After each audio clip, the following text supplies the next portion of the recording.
Hello and welcome once again. हम लोग फिर से आ गए हैं अपने वीडियो के साथ से एक नए सेशन के साथ आए हैं जिसमें हम लोग कुछ और ऑब्जेक्टिव क्वेश्चंस करेंगे।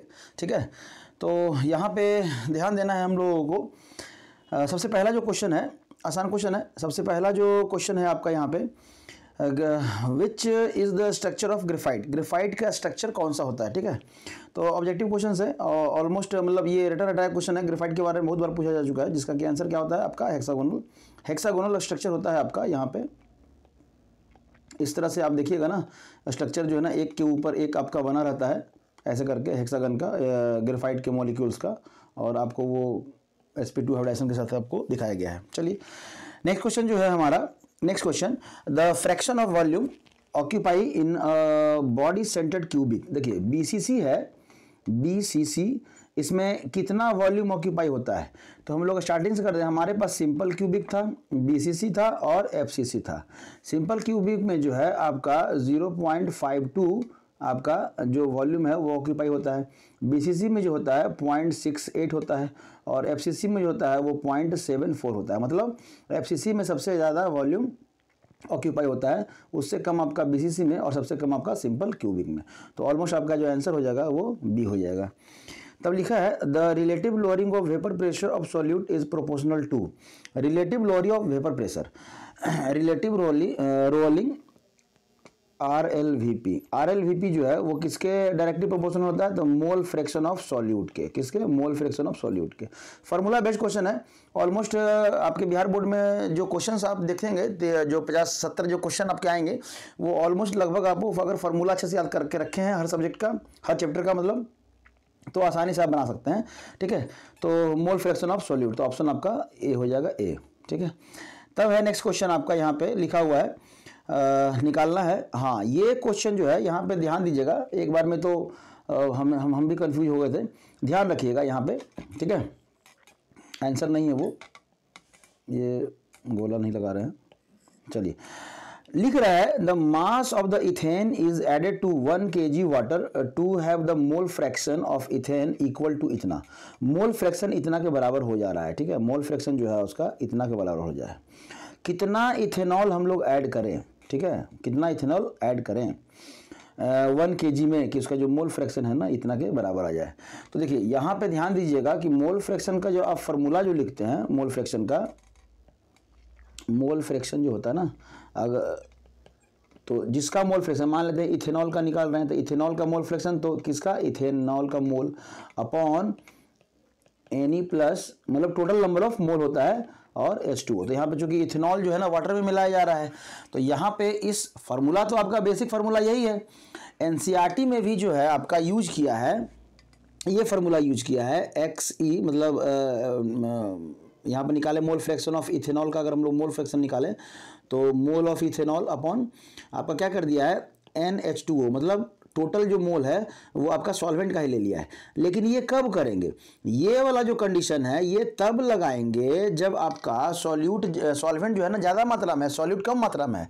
तो ये बताइए, अगर इस फार्मूले से आप क्वेश्चन बनाएंगे ना, इस फार्मूले से, तो आपका आंसर ज़्यादा आएगा। ठीक है, आंसर ज़्यादा आएगा जो कि ऑप्शन में भी नहीं है। तो इस फार्मूले से आपको बनाना होगा इस क्वेश्चन में आंसर। लेकिन ये आपको चूंकि पता नहीं है कि इसमें तो ऑलरेडी सॉल्यूट का ना मास दिया हुआ है, आपको कुछ दिया नहीं है, मोल फ्रैक्शन दिया हुआ है। तो मोल फ्रैक्शन से एक अंदाजा लगा सकते हैं कि मोल फ्रैक्शन चूंकि 0.25 है, तो सॉल्यूट का मास क्या होगा ना, कम होगा। अब सॉल्यूट का मास कम होगा तो आप इस फार्मूले को लगा सकते हैं। ठीक है, लेकिन आपको पता नहीं रहेगा, तो आप दोनों फार्मूले से ट्राई कीजिएगा। हाँ, आपका लक कि इस फार्मूले से ट्राई किया, अगर ऑप्शन नहीं मैच किया तो आप फिर इस फार्मूले से ट्राई कीजिएगा, ऑप्शन जरूर मैच करेगा। समझ में आ रहा है? ध्यान दीजिएगा। यहाँ पे इस क्वेश्चन को ऐसे बनाएंगे हम लोग, यहाँ पे इसको ऐसे बनाएंगे। आपको दिया हुआ है 1 kg वाटर, क्या दिया हुआ है आपका 1 kg आपका वाटर दिया हुआ है। तो 1 kg वाटर का मतलब 1 लीटर, अगर हम लोग 1 kg अगर वाटर बोले तो इसका जो मोल बोलेंगे कितना हो जाएगा, 1000 ग्राम अपॉन 18, तो ये हो जाएगा 55.55। ठीक है, और तब अगर हम लोग इथेनॉल के मोल को जो है ना x मान ले या n मान ले, तो n अपॉन NE अपॉन आपका कितना हो जाएगा 55.55 इक्वल टू, यही जो मोल फ्रैक्शन है इथेनॉल का कितना दिया हुआ है 0.25 दिया हुआ है। तो यहाँ से जो आंसर आता है वो C नंबर आंसर आएगा। ठीक है, यहाँ से आप कैलकुलेट करेंगे तो आंसर आएगा वो C नंबर। ठीक है, तो 38.89 ये सी नंबर आंसर आएगा आपका। ठीक है, ध्यान दीजिएगा यहाँ पे, बस फार्मूले पे ध्यान रखिएगा। ये दोनों फार्मूला जो हम लोग अभी चर्चा की यहाँ पे वो दोनों सही है। एनसीईआरटी में भी सेकंड वाला फार्मूला कब यूज करेंगे, जब आपका सॉल्वेंट ज़्यादा मात्रा में रहेगा। एक सिंपल सा फार्मूला आ गया यहाँ पे, विच of the following expression is true. अब देखिए Q इक्वल टू क्या होता है, I इंटू टी। ठीक है, तो यहाँ से अब मैच करिए, तो I equal to q t होगा, नहीं होगा। I equal to q by t होगा, हाँ, ये जब इधर आएगा तो यहाँ Q होगा, ये आंसर, बाकी तो फिर कोई आंसर नहीं है। समझ में आ रहा है? ठीक है, तब है आपका 6 नंबर क्वेश्चन। 6 नंबर लिखा है 6 नंबर क्वेश्चन लिखा है, अच्छा इसमें तो हिंदी वाला लिखा है, इंग्लिश वाले पढ़ लेते हैं हम लोग। Which of the following metals form protective layer of oxide to prevent corrosion. कौन सा जो इनमें से कौन सा मेटल है जो एक ऑक्साइड का लेयर तो बनाता है लेकिन वो फर्दर कोरोजन होने से बचाता भी है। तो ये एल्यूमिनियम का जब बर्तन आप खरीदेंगे ना तो स्टार्टिंग में शाइनिंग प्रॉपर्टी का रहता है, और जब एक बार या तो पानी गर्म कर लीजिए, चाहे एक बार आप उसको हीट पे यूज कर लीजिए, उसमें देखिएगा उसका हल्का कलर जो है ना डल हो जाता है। अब डल हो जाता है मतलब उसका ऑक्साइड का फॉर्मेशन हो चुका है, और वो फर्दर जो ऑक्साइड का लेयर है वो एक तरह से पेंट का काम करता है, और वो फर्दर ऑक्साइड होने से मतलब ऑक्सीडेशन होने से बचाता है। इसके कारण जो है ना एल्यूमिनियम के बर्तन में रस्ट नहीं लगता है, फर्दर रस्ट नहीं लगता है। लेकिन यही अगर आयरन का अगर कोई बार आता तो इस पर एक बार लेयर बना, उसके ऊपर एक और लेयर, उसके ऊपर एक और लेयर, उसके ऊपर एक और लेयर, उसके ऊपर एक और, उसके ऊपर एक और बाद में वो जंग रस्ट लग के जो है ना पपड़ी के रूप में आपको बाहर निकलता है। तो यहाँ पे एल्युमिनियम आपका आंसर हो जाएगा। ठीक है, तब है लिखा है half life of the first order reaction is given by. Half life of first order reaction, अब देखिए half life of first order reaction, तो फर्स्ट ऑर्डर अगर हम लोग रिएक्शन की बात करें उसके पहले अगर हम लोग जीरो ऑर्डर का देख लें कि जीरो ऑर्डर का जो हाफ लाइफ होता है ना, टी हाफ, किसका, जीरो ऑर्डर का, तो ये होता है A0/2K, A0/2K। अगर टी हाफ अगर हम लोग देखेंगे किसका, फर्स्ट ऑर्डर का, फर्स्ट ऑर्डर का देखेंगे तो ये कितना होता है, पॉइंट मतलब 0.693 अपॉन क्या होता है K। उसी तरह से सेकेंड ऑर्डर का देखेंगे तो ऑलमोस्ट आपको ये जानकारी मिल जाएगा यहाँ पे। तो ये आंसर ही हो गया आपका कि जीरो हाफ जो है ना वो आपका सी नंबर आंसर हो जाएगा। ठीक है, तब है a catalyst is a substance which. Catalyst एक ऐसा सब्सटेंस है जो क्या करता है, जो increase the equilibrium concentration of product. Increase the equilibrium नहीं, इक्विलिब्रियम का कंसंट्रेशन वो इंक्रीज नहीं करता, तो ये हो गया गलत आपका। Decrease the activation energy, yes, activation energy को डिक्रीज करता है। आप जब भी ग्राफ बनाते होंगे, ठीक है, तो ये आप इस तरह से ग्राफ जो है ना, इस तरह से अगर आप बना रहे हैं, मान के चलिए अगर ऐसा भी ग्राफ बना रहे हैं आप लोग, तो यहाँ पे ये ऐसा नहीं, थोड़ा सा आप जिस तरह से बुक में दिया रहता है ना, आप ऐसा ऐसा करके ग्राफ बनाते हैं। ठीक है, और यहाँ लिखते हैं रिएक्टेंट और यहाँ लिखते हैं प्रोडक्ट। ये आपका एनर्जी है वाई एक्सिस पे और इधर रिएक्शन कोऑर्डिनेट्स है। ठीक है, प्रोडक्ट और रिएक्टेंट। तब क्या करते हैं ना कि विथ और विदाउट, तो ये जो लेयर है, ये जो लेयर है यहाँ से ये जो एक्टिवेशन एनर्जी दिखाते हैं हम लोग, एक्टिवेशन एनर्जी दिखाते हैं, और फिर ये यूज करते हैं विदाउट कैटलिस्ट। ठीक है, ये यूज करते हैं हम लोग विदाउट कैटलिस्ट, और बाद में फिर हम लोग कैटलिस्ट यूज करते हैं। तो ये आपका ग्राफ जो है ना आप ऐसे दिखाते हैं, और यहाँ पे एक्टिवेशन एनर्जी आपका कितना होता है, ये EA, ये विथ कैटलिस्ट। ठीक है, ये विथ कैटलिस्ट, मतलब कैटलिस्ट यूज करेंगे तो एक्टिवेशन एनर्जी का वैल्यू क्या होता है, घट जाता है और रिएक्शन आसानी से हो जाता है। ठीक है, तो आपका यही हो गया option B. The colloidal particles, next question की अगर हम बात करें, the colloidal particles have diameter ranging from. अब देखिए इसमें थोड़ा सा जो है ना एरर है क्वेश्चंस में, यहाँ पे आपका जीरो भी होगा।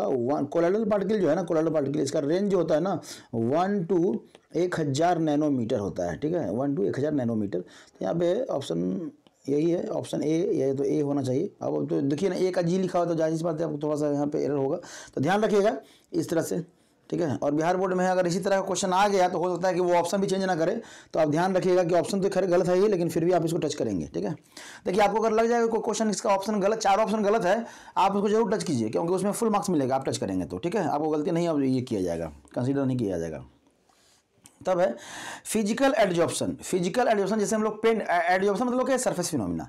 तो सरफेस फिनोमिना अगर नहीं समझ में आ रहा है तो आप समझ लीजिए कि सपोज हम पेंट कर रहे हैं, क्या कर रहे हैं, दीवार पेंट कर रहे हैं, ये भी सरफेस फिनोमिना, इसको आप लोग फिजिकल एडजॉर्प्शन समझ सकते हैं। ठीक है, समझ सकते हैं क्या होता ही है।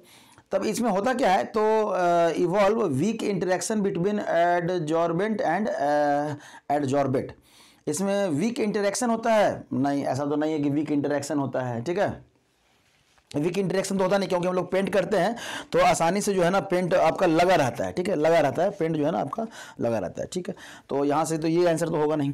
तो सॉरी, आगे हम लोग देख लेते हैं। Involve chemical interaction between absorbent and, देखिए अब हम लोग फिजिकल एडिशन की बात करें तो केमिकल तो नहीं होगा, तो बी ऑप्शन तो नहीं होगा। चलिए अब बी की बात आ रहा है, इरिवर्सिबल प्रोसेस इज इरिवर्सिबल। देखिए इरिवर्सिबल इन द सेंस कि इसको हम लोग बाद में हटा नहीं सकते हैं, आसानी से हटा सकते हैं। पेंट किए फिर पेंट को हम लोग हीट कर देंगे तो हट जाएगा, तो ये भी गलत हो गया। Increase with increase in temperature, temperature बढ़ाने से फिजिकल एब्जॉर्प्शन का रेट नहीं बढ़ता है, केमिकल का बढ़ता है। तो ऑप्शन कौन सा हो गया आपका, ऑप्शन 1 जो है ना वो सही हो गया। मतलब फिजिकल एब्जॉर्प्शन की बात करें, फिजिकल एब्जॉर्प्शन की हम लोग अगर बात करें यहाँ पे, ठीक है, तो आपका evolve weak interaction between adsorbent and adsorbate, ठीक है, एडजॉर्बेंट एंड एडजॉर्बेट, मतलब जिस सरफेस पर हम लोग कर रहे हैं और पेंट के बीच में जो अट्रैक्शन होता है वो वीक होता है, इसलिए हल्का सा हीटअप कर दीजिएगा ना तो वो खत्म हो जाए। जैसे अब इस चीज़ को समझने के लिए कि हल्का हीटअप की कैसे खत्म हो गया, आपके घर में रोटी बनाने वाला तावा होगा, उसमें पेंट लगा दीजिए। अब पेंट लगा के फिर आप चूल्हा पे चलाइए, लगाइए उसको, बर्नर पे रखिए और गैस ऑन कीजिए, देखिए उसका पेंट जो है ना वो निकल जाएगा, ठीक है। तो इस तरह से आप समझ सकते हैं। हाँ, अगर केमिकल होता तो हीट बढ़ाने पे उसका स्टेबिलिटी बढ़ता, इंटरेक्शन बढ़ता। तब है an electrolysis of alumina cryolite is added to. अब देखिए इलेक्ट्रोलिसिस कर रहे हैं हम लोग, एल्यूमिना का इलेक्ट्रोलिसिस कर रहे हैं, तो हम लोग क्या करते हैं, बोलिए, रिमूवल ऑफ हम लोग इम्प्योरिटीज़ के लिए यूज करते हैं कि मिनिमाइज द एनोड करते हैं या डिक्रीज द ये करते हैं, तो लोअर ऑफ मेल्टिंग पॉइंट करते हैं कि मेल्टिंग पॉइंट क्या हो जाए, थोड़ा सा कम हो जाए और आसानी से वो आपका ये हो जाए। तो ये सब रटा रटा है, मेटलर्जी का क्वेश्चन है, रटा रटा है, हर बार पूछा जाता है, आप सीधा आंसर भी याद कर सकते हैं, ठीक है। एक जनरल आपका केमिस्ट्री का क्वेश्चन है, which of the following 12 number, which of the following is known as Indian saltpetre. देखिए साल्टपीटर, इंडियन साल्टपीटर। अब इंडियन साल्टपीटर है तो यहाँ पे KNO3। अब साल्टपीटर क्या है, तो आपका देखिए बहुत सारा आपका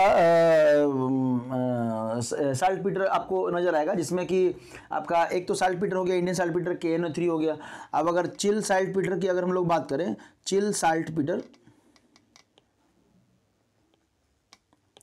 की बात करें तो ये हम लोग कहते हैं सोडियम नाइट्रेट को कहते हैं, ठीक है, किसको कहते हैं हम लोग, सोडियम नाइट्रेट को कहते हैं, समझ में आ रहा है। अगर लाइम साल्टपीटर की बात करें,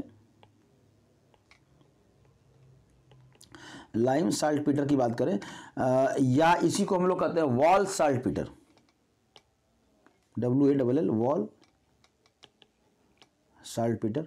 अब वॉल साल्टपीटर जो है ना ये किसको कहते हैं, तो हम कैल्शियम नाइट्रेट को कहते हैं, ठीक है, कैल्शियम CaNO3 का होल ट्वाइस, कैल्शियम नाइट्रेट को हम लोग वॉल। तो साल्टपीटर पे अगर क्वेश्चन आएगा तो इन तीनों में सही कोई एक आएगा, तो आप समझ सकते हैं, आसानी से आंसर भी कर सकते हैं, ठीक है। तो देखिए क्वेश्चन का आंसर करने का ये मतलब है कि अगर उस टाइप का कोई और भी कुछ चीज़ आ सकता है तो हम लोग कर लें, नहीं तो रटने से क्या, जैसे साल्टपीटर हम रट लिए, इंडियन साल्टपीटर KNO3 तो यही तो नहीं ना आने वाला है। लेकिन अब हम लोग चिल साल्टपीटर पढ़ लिए, लाइम साल्टपीटर पढ़ लिए, वॉल साल्टपीटर पढ़ लिए, तो हम लोग को पता हो गया कि अब जो आएगा तो इन्हीं तीनों में से कोई आएगा, तो आसानी से हम किसी का भी आंसर कर सकते हैं, ठीक है।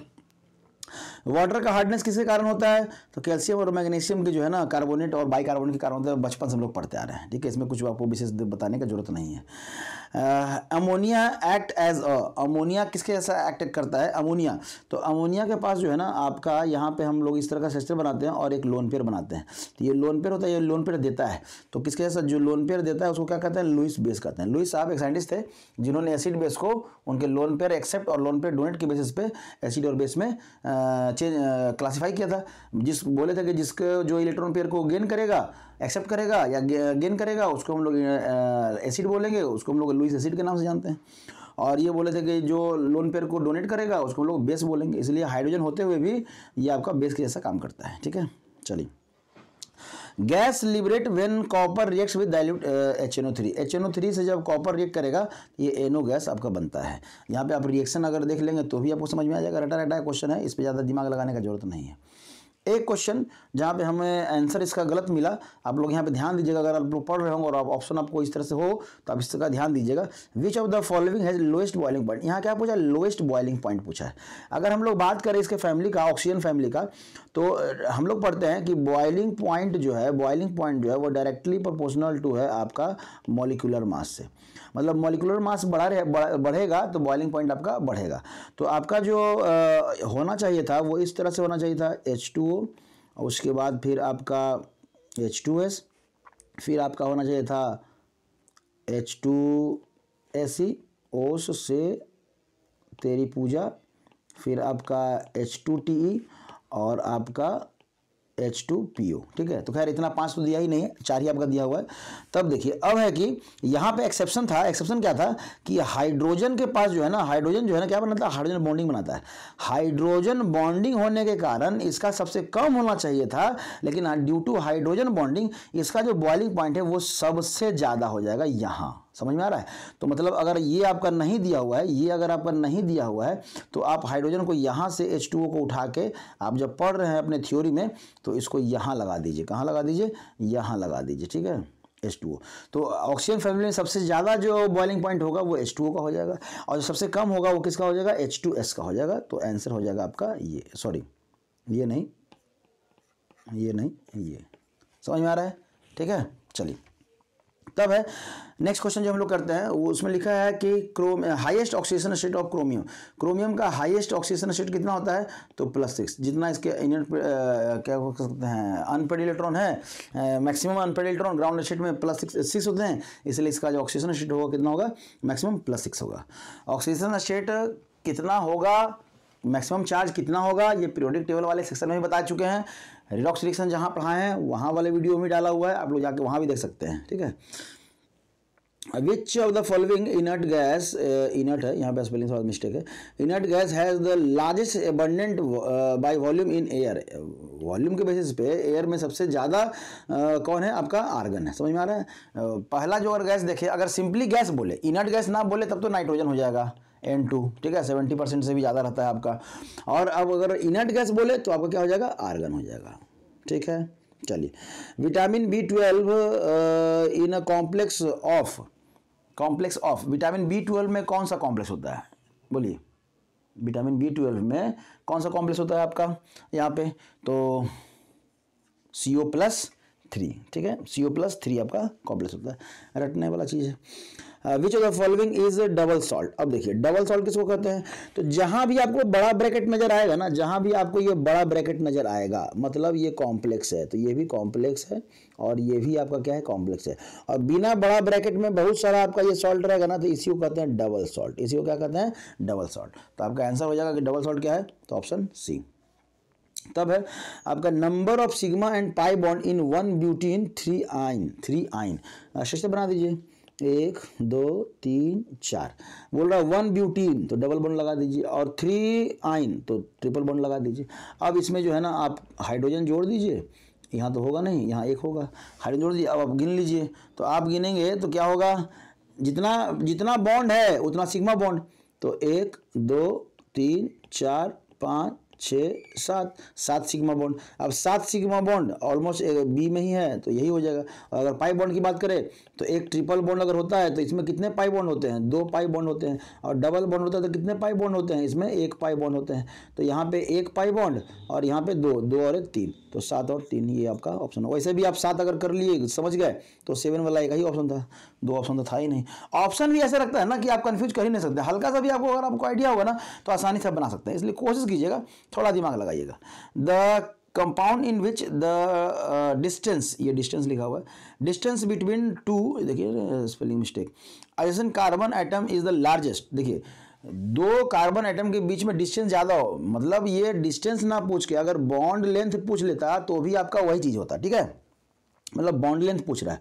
और बॉन्ड लेंथ की हम लोग अगर बात करें, बॉन्ड लेंथ की बात करें तो वो जैसे जैसे ट्रिपल बॉन्ड में सबसे कम बॉन्ड लेंथ, इससे जो बड़ा बॉन्ड लेंथ होगा, अगर बॉन्ड लेंथ की बात करें तो इससे बड़ा होगा डबल बॉन्ड में, इससे बड़ा होगा क्या? सिंगल बॉन्ड में। तो ये देखिए यहाँ पे डबल बॉन्ड बेंजीन में आता है, यहाँ पे ट्रिपल बॉन्ड आता है, यहाँ पे भी डबल बॉन्ड आता है, तो जो बच गया आपका इथॉन, ऐसे इथेऑन होना चाहिए था, इथेन में वो अल्डिहाइड ग्रुप लगा हुआ है, सॉरी कीटोनिक ग्रुप लगा हुआ है, ठीक है, समझ में आया? तो ये आपका ऑप्शन 1 हो जाएगा।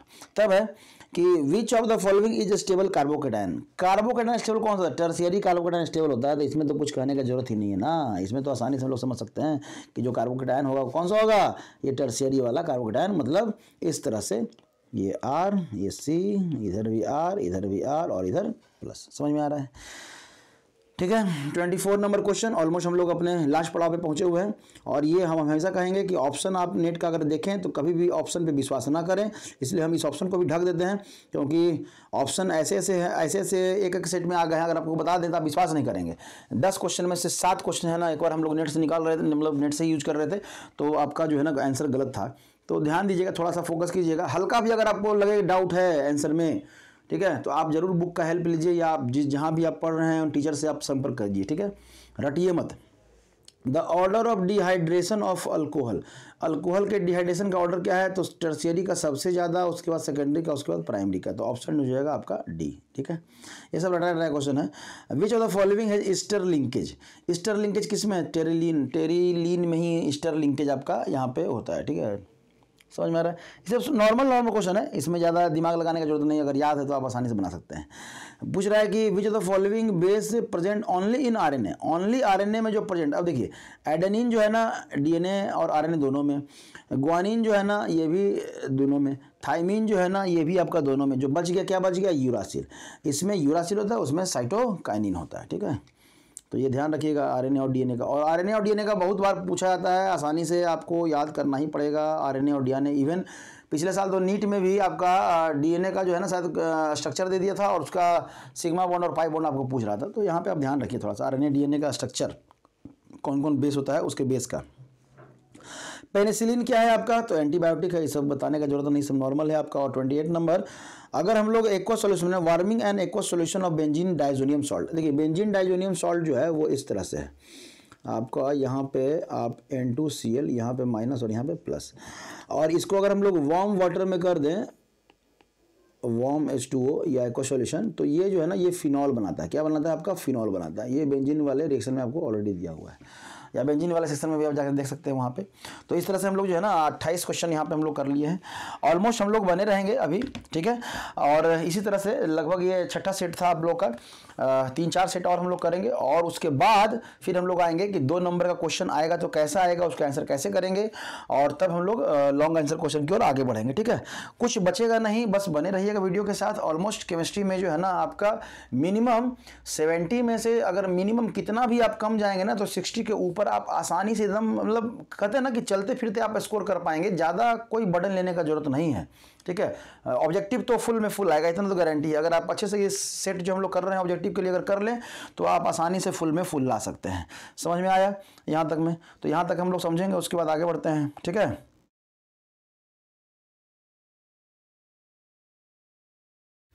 कोशिश कीजिए ये सब आप आराम से जो है ना, इतना तो आप कर ही सकते हैं लगभग, ऑलमोस्ट इसमें जो कुछ कहने का जरूरत है नहीं। आप लगभग बहुत सारा हम लोग करते करते जो है ना आइडिया लग गया होगा क्वेश्चन कैसे आप बनाया सकता है या बन सकता है। तब है कि एक एक पंक्चुअलिटी आप में ज़रूरी होना चाहिए, एक पंक्चुअलिटी अगर आप में है ना तभी आप कुछ कर सकते हैं। एक कि हमें 4 ये क्वेश्चन बनाना है तो हमें बनाना ही बनाना है, ये करना है तो करना ही करना है, तभी आप जो है ना आप केमिस्ट्री में के साथ जैसे जो है ना अपने और भी सब्जेक्ट जो है फिजिक्स हो गया, आपका मैथ हो गया, या फिर आपका बायोलॉजी हो गया, आप कर सकते हैं। बायो वाले तो खास करके वो आसानी से स्कोर कर सकते हैं, क्योंकि उनका बायोलॉजी जो है ना थियोरेटिकल पोर्शन हो जाता है, तो वहाँ पे आप वो अच्छा कर सकते हैं। लेकिन केमिस्ट्री में सबसे ज़्यादा प्रॉब्लम होता है, इसलिए कोशिश कीजिएगा, मैथ वाले बच्चों से खास करके हम रिक्वेस्ट करते हैं कि केमिस्ट्री को लास्ट के लिए मत छोड़िए, क्योंकि लास्ट के लिए अगर आप छोड़ेंगे ना, होता ना कि लास्ट में कर लेंगे, लास्ट में कर लेंगे, एक्सेप्शन है, रटना है। अभी तक सीनियर से सुने होंगे कि केमिस्ट्री जो है ना रटना है। भाई रटना भी है, ठीक है, रटना भी है, लेकिन समझना ज़्यादा है। आप फिजिकल की बात करें में तो क्या रटेंगे, आप फार्मूला रटेंगे, ज़्यादा फार्मूला रटेंगे, तो मैथ में नहीं रटते हैं, फिजिक्स में नहीं रटते हैं। आप अगर बात करें हमारा इसमें मैथ की बात करें, फार्मूला, फिजिक्स की बात करें उसमें फार्मूला नहीं है, तो फार्मूला आपका फिजिकल में केमिस्ट्री में भी है। अब है कि इनऑर्गेनिक, अगर इनऑर्गेनिक की बात करें तो आप सिर्फ रटने से तो नहीं कर सकते हैं आंसर उसका, इतना तो एकदम हम गारंटी देते हैं, क्योंकि जब तक आप समझेंगे नहीं इनऑर्गेनिक को तब तक कुछ नहीं हो सकता है। इसलिए कोशिश करें रटने से ज़्यादा जो है ना इस पर फोकस करें समझने का। तो अभी से थोड़ा करके आप करेंगे ना, तो आपका ये हो पाएगा, नहीं तो फिर नहीं हो पाएगा। फिर ये लास्ट के समय पे अगर आप छोड़ देंगे तो मेहनत बर्बाद हो जाएगा। अभी 24 जनवरी अगर आप फॉर्म भरे भी हैं, आप फॉर्म ऑलमोस्ट लगभग बच्चे जितने भी बिहार बोर्ड वाले हैं सब लगभग कहीं ना कहीं से जो है ना वो अपना फॉर्म भरते ही हैं, चाहे कहीं से वो कोचिंग करें, क्लास करें, चाहे जैसे भी हो वो फॉर्म भरते ही हैं। अभी ज़्यादा दिन है नहीं, तो उन लोगों के लिए हमारे पास एक ये है कि अब जो है ना, अब ये समय नहीं है कि हम पूरे सब्जेक्ट को फिर से पढ़ें और चैप्टर को जो है ना फिर से लगाना शुरू करें। आप जितना पढ़ चुके हैं जितना पढ़ चुके हैं, ऑलमोस्ट हम पढ़ने वालों की बात कर रहे हैं कि जितना पढ़ चुके हैं वो आप जो है ना कोशिश कीजिए कि उसको जितना ज़्यादा रिवाइज कर सकें, क्योंकि अब अगर रिवीजन नहीं करेंगे ना तो कुछ नहीं होने वाला। आप सोच रहे हैं कि हम सब ये 20 दिन में तैयार कर लेंगे, बहुत मेहनत करेंगे, सुबह दिन रात करके पढ़ एक एक कर देंगे, कुछ नहीं होने वाला है। इसलिए ध्यान रखिए कि जितना पढ़ चुके हैं, आपका 50% इस सिलेबस आपका कंप्लीट हो रहा है, आप 50% को ही इतना बार रिवाइज कर लीजिए कि उस 50% से जो भी क्वेश्चन आए पीवाईक्यू में, आप पीवाईक्यू से भी बना सकते हैं, प्रीवियस ईयर जो क्वेश्चन है उसको भी आप देख सकते हैं कि वहाँ पे आपका कितना आपका पोर्शन आपका पूछा गया है या किस तरह से क्वेश्चन पूछे जाते हैं जो आपका चैप्टर आपका तैयार है। तभी आप उसमें स्कोर भी कर सकते हैं। 80% और 90% लाना कोई बहुत बड़ा चीज़ नहीं है। आपका 99 के ऊपर अगर 15 क्वेश्चन आप बना, सोचिए लगभग आपका जो इसमें सेशन जाता है कितना आता है, 160 से 180 नंबर के बीच में जाता है। मतलब अगर कायदे से देखा जाए तो 15-15 क्वेश्चन सारे में बना दिए। ठीक है, आप बच्चे कहेंगे कि सर मैथ में तो 15 क्वेश्चन नहीं बना पाएंगे ना। ठीक है, मैथ में नहीं बना पाए तो मैथ का ही जो नंबर जितना कम क्वेश्चन बना उसको केमिस्ट्री और फिजिक्स में आप कंपनसेट कर सकते हैं। लेकिन एवरेज की बात करें तो 15 क्वेश्चन अगर 45 क्वेश्चन आप स्कोर कर रहे हैं, आप 99 के ऊपर हैं, इवन आपका आसानी से 99 के ऊपर आ जाएगा। समझ में आ रहा है? तो कोशिश कीजिए, ज़्यादा हार्ड नहीं है, बस हम लोग हार्ड बना देते हैं। क्यों? क्योंकि चीज़ों को जो है ना हम लोग स्टेप बाय स्टेप नहीं करते हुए लास्ट के लिए हम लोग छोड़ देते हैं। लास्ट के लिए कुछ मत छोड़िए, अभी से लगे रहिए। और कम समय है, न्यू ईयर 31 आप सब कुछ मनाइए। आपका 31 दिसंबर ख़त्म ही हो रहा है, कल से न्यू ईयर आपका स्टार्ट हो जाएगा। न्यू ईयर के लिए जितना हम लोग तैयारी कर रहे हैं, ये वो दिस दैट जो भी हो, कुछ नहीं होने वाला है आपके लिए। आप एकदम शांति से, अगर आप चाह रहे हैं कि आपका आने वाला साल जो है ना एकदम एक्चुअल में न्यू ईयर हो, तो ये न्यू ईयर को आप एंजॉय ना करें और कोशिश करें कि जितना ज़्यादा से ज़्यादा जो है ना आप अपना समय स्टडी को दें, अपने टेबल कुर्सी के साथ जो है ना आप समय बिताएं, कोशिश करें। नहीं तो फिर ये न्यू ईयर हर साल आएगा लेकिन आपको मनाने का मन नहीं करेगा। थोड़ा कड़वा है, बात थोड़ा कड़वा है, लगता है ठीक है, लेकिन ये आपके फ्यूचर के लिए अच्छा है, तो थोड़ा ध्यान रखेंगे यहाँ पे। ठीक है, थैंक यू। हम लोग नेक्स्ट वीडियो में मिलते हैं और नए सेट के साथ, नए क्वेश्चंस के साथ, नए साल में भी हम लोग मिलेंगे अभी से। ठीक है, थैंक यू।